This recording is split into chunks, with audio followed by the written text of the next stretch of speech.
మనోహర్ దాస్కి పిచ్చి పట్టింది. ఆయన మానసిక పరిస్థితి బాగులేదని టీటీడీ రిలేషన్ ఆఫీసర్ గారు వెల్లడించడం జరిగింది.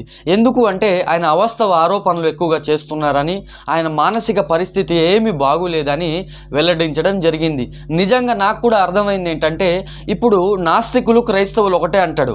అసలు నాస్తికులు క్రైస్తవులు ఒకటే ఎలా అవుతారు? పిచ్చి ఏమైనా పట్టిందా అన్నట్టుగా అనిపిస్తుంటుంది. ఎందుకంటే నాస్తికులు వారు ఎవరిని నమ్మరు, ధర్మాన్ని నమ్మరు, వాళ్ళు యేసుక్రీస్తుని నమ్మరు, వారు అసలు దేవుడే లేదని వారు అంటారు. అలాంటిది క్రైస్తవులు కానీ లేకుంటే నాస్తికులు కానీ ఒకటి అంటాడు. పిచ్చేమైనా పట్టిందా ఏంటో, బుర్రేమైనా పనిచేయట్లేదా?